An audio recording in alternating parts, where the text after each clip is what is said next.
আমাদের কোন তফসিলের ছিল দিয়ে ওগুলো যে খেলাপি ঋণ নয় সেটা দেখানো হয়, কিন্তু আসলে সেগুলো খেলাপি ঋণ থেকে আছে।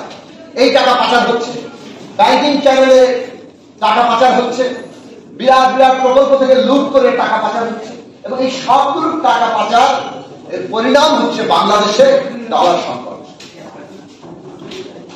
এখন এই ডলার সংকটটাকে আপনি যদি ঠেকাতে না পারেন, ঠেকাতে যান, তাহলে আপনাকে এই পাচার এবং এই লুণ্ঠনের পথগুলোকে বন্ধ করতে হবে। কিন্তু সরকার সেটা করতে পারবে না বলে ডলার সংকটটা এখন আমাদের বাড়তেই থাকে, এবং ডলার সংকট বাড়ার ফলে সে যে সমস্ত নীতিগুলো গ্রহণ করছে, যেমন সংকোচন নীতি, সেটা প্রভাব করছে ক্ষুদ্র এবং মাঝারি শিল্পের উপরে, যার ফলে আমাদের কর্মসংস্থান কমে যাবে, আমাদের বিনিয়োগ কমবে।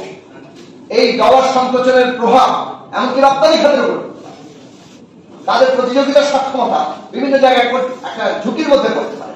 তাহলে অর্থনীতিতে সরকার যে তার ইনবিল্ট সমস্যা মানে গঠনগত ভাবে সে যে একটা লুণ্ঠনতন্ত্রের উপর নির্ভরশীল, সেটা কেবলমাত্র ব্যবসায়ীদের নয়, জেনারেল আজিজ কিংবা সাবেক আইজিপি বেনজির আহমেদ এদের মতো লোক পুরো রাষ্ট্র প্রশাসনের মধ্যে তৈরি করে রেখেছে।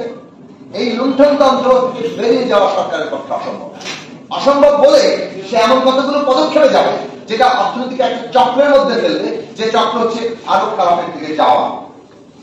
এই হচ্ছে বাংলাদেশের ঠিক বর্তমান বাস্তবতা, এবং সেই বাস্তবতার মধ্যে আমরা দেখতে পাচ্ছি তারা আরো ভয়ঙ্কর কাজটি করছে, সেটা হচ্ছে আমাদের দেশকে, দেশের মানুষকে আরো বেশি ঋণ নির্ভর করছে।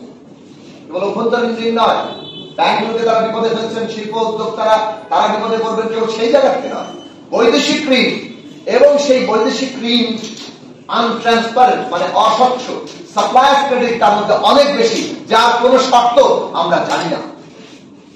এই যে বাংলাদেশকে ঋণের জালে আবদ্ধ করে ফেলছে, এইটা হচ্ছে বাংলাদেশের ভবিষ্যতের জন্য, যে কোনো ভবিষ্যৎ সরকারের জন্য। এই সরকার তো চলে গেলেই সব সমস্যার সমাধান হয়ে যাচ্ছে না, কারণ যে কোনো ভবিষ্যৎ সরকারের জন্য এই বিরাট ঋণের জাল এক ভয়াবহ বোঝা হিসেবে সামনে আসবে।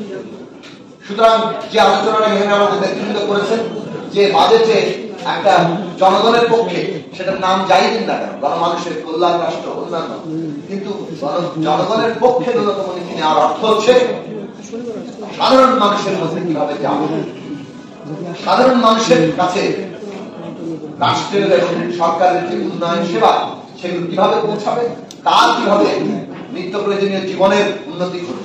এখন দেখুন আমাদের শিক্ষার অবস্থা, আপনারা এখানে তথ্য আকারে বলেছেন যে এইখানে জিডিপি অনুপাত আপনার হচ্ছে 1.98, এর মধ্যে আছে রূপপুরের পারমাণবিক প্রকল্পটা বাদ দিলে এটা 1.69 চলে আসে। কিন্তু এই যে শিক্ষা খাতে 1,11,000 কোটি টাকা বরাদ্দ দিচ্ছে, গত বছরের হিসাবটা দেখেন 1,04,000 কোটি টাকা বরাদ্দ ছিল, কিন্তু সংশোধিত বাজেটে 89,000 কোটি টাকা। স্বাস্থ্য খাতে 38,000 কোটি টাকা বরাদ্দ ছিল, সংশোধিত বাজেটে 29,000 কোটি টাকা ছিল।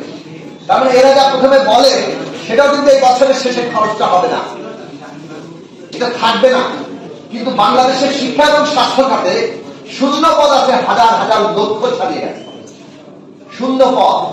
আমাদের তরুণরা চাকরি পায় না, কিন্তু এই বাজেট বরাদ্দের অভাবে চাকরির ব্যবস্থা হচ্ছে না।